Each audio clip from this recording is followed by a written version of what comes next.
Hello everyone, and welcome to another round of this legal madness. Today we're here for my third video in this series about Russell Greer. Russell is the guy who's best known for suing Taylor Swift when she wouldn't accept an unsolicited song submission from him, which is something no music artist is going to accept. Not only did this guy try to sue Taylor Swift, but he even wrote a book about it from his point of view where he gets relentlessly dunked on by his own horrible choices. So let's get back into it with Russell Greer's book, Why I Sued Taylor Swift, Part 3. Before we start reading the book again, I'm going to read an infamous, mostly one-sided conversation he had with a stripper. It is amazing this guy's a real person. Blank is one of the most gorgeous girls ever. One of these weekends I'm going to come in and say hi.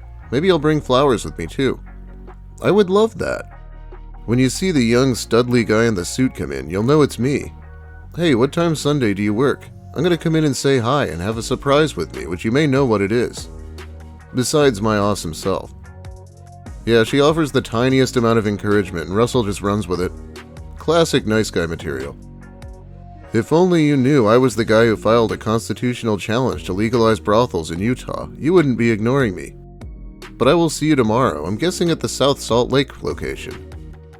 Be honest, do you hate me or something? I'm seriously trying to stand out and treat you like a lady and ask you about prices and stuff, and you're ignoring me but talking to sleaze dudes. I've never been to a club in Utah and I just want to know everything before I go. I'm just simply trying to get all of the info. I don't understand the not returning messages. How am I supposed to patronize and woo you if I don't know any details?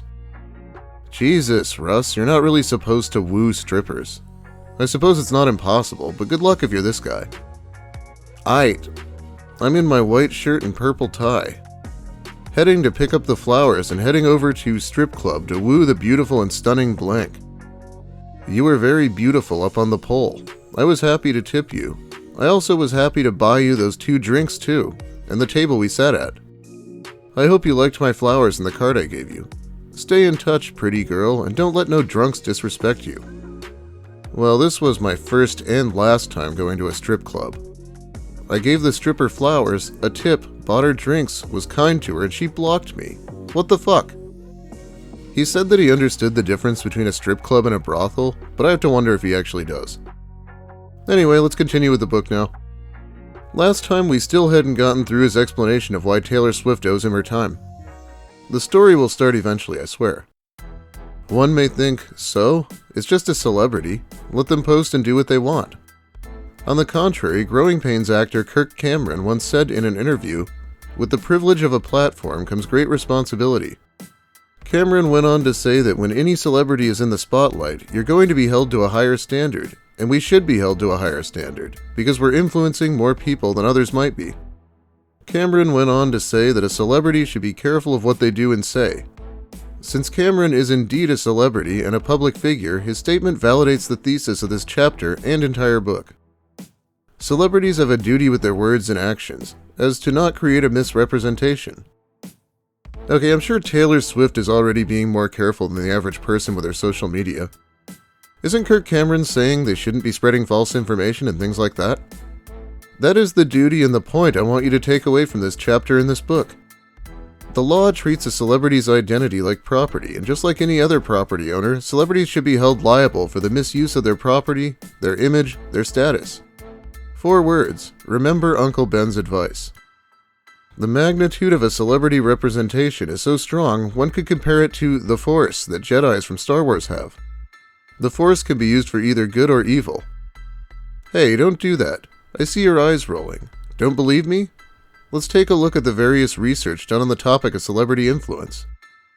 Technological company Ace Metrics conducted a study in 2013 and found that 45% of American adults believe that celebrities can create a large positive difference in the issues that they are promoting. In the early 2000s, Dr. Lynn McCutcheon coined the term celebrity worship disorder, after studying those who appeared to have a form of obsessive-compulsive disorder in regards to celebrity admiration. Yeah, that sounds more like their fault than the celebrities. In 2017, a peer-reviewed study compiled economical, psychological, and sociological research and found 14 different celebrity mechanisms that affected health behavior. Some of these mechanisms included signals, herd behavior, social networks, and other influeing mechanisms. The study went on to show how easy celebrities can sway and entice the populace and their followers. So the writing is definitely on the wall with celebrity power. But heck, don't take my word for it. Hop on Google and you can find exactly what I'm talking about. Alright, here it gets a bit crazier as he talks about what exactly Taylor Swift did wrong. Taylor Swift's misrepresentations. Since this book is about why I sued Taylor Swift, I wanted to share a few examples of her misrepresentations so that the upcoming legal argument of this chapter makes sense. Some of her misrepresentations have been done verbally in interviews, while other misrepresentations have been made through her actions. Naturally, as an internationally famous celebrity, her misrepresentations are carried around through the world, through the news, which influences her followers and those that admire her. A few of her misrepresentations that directly influence me are as follows. 1. Taylor Swift accepting a wedding invitation from a random girl. Swift accepted this and performed without compensation at the wedding. She even posted pictures of the event on her Instagram. This stunt influenced me and created a representation that it would be fine to send correspondence to Taylor Swift and that she would be welcoming to my efforts. Russell's probably just jealous because he couldn't even get invited to his own sister's wedding.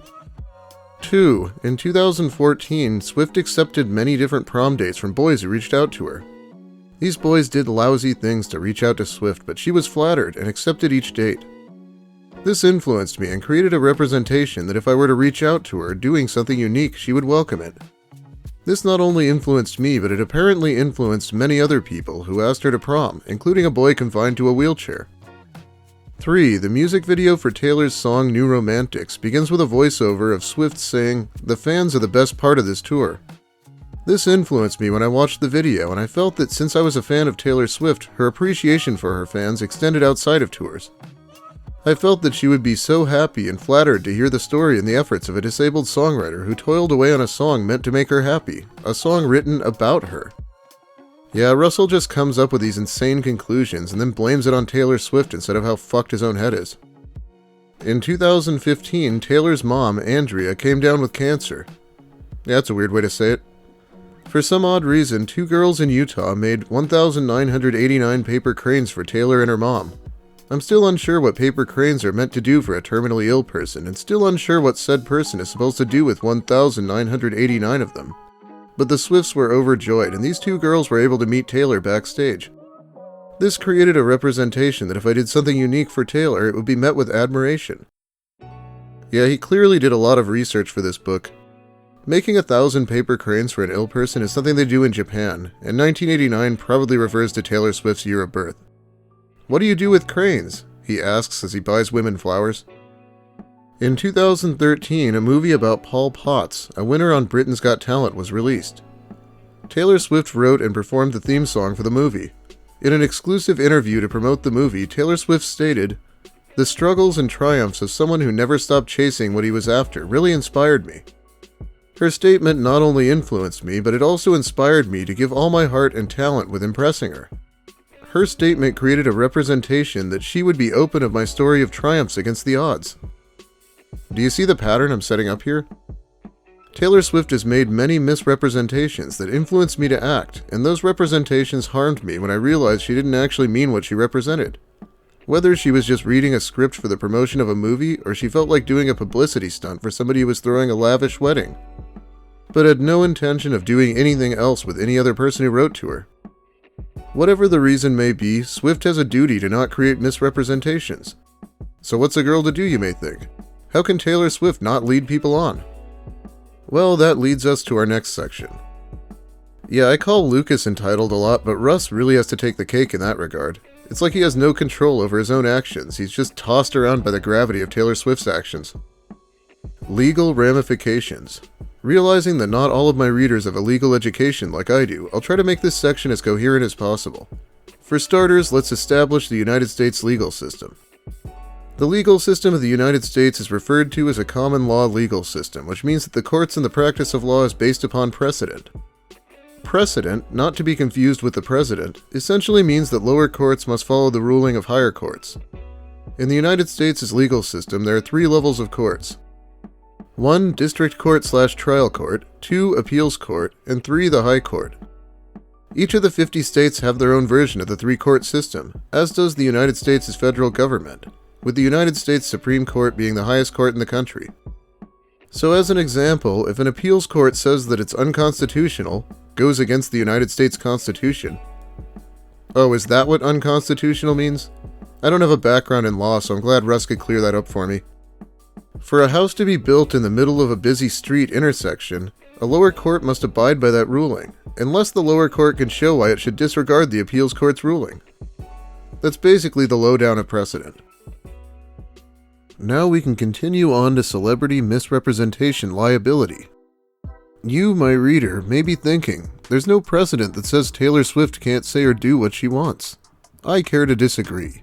Let me explain. There are two types of precedent, mandatory and persuasive authority. With mandatory authority, from the Supreme Court, direct appeals courts, lower courts and agencies, etc. must follow the rulings. With persuasive authority, different appeals courts in different jurisdictions, agency rulings, and policy settings, lower courts aren't bound to follow, but they can choose to if so persuaded. When it comes to persuasive authority and precedent, courts like to look for a robust consensus of said precedent. Courts want to see that there is a lot of argument towards allowing the persuasion. The majority of my arguments against Taylor Swift and for her liability are admittedly only persuasive authority, but there is a robust consensus with what I argue. The Federal Trade Commission is my saving grace. It makes my seemingly insane comments sane. The Federal Trade Commission. I fail to see how these things connect. Only Russell can see that. Once again, I don't have a background in law, so maybe I just can't follow Russ's legal brilliance. But it's getting late and this section's kind of putting me to sleep, so let's wrap this up for today. And I'll be back if there's still more interest. Thanks for watching, everyone. If you liked the video, please give it a like. If you have something to say about Krusty Rusty, make sure you let me hear it in the comments. He is quite a character. And he's still just as awkward when he hits on women online somehow.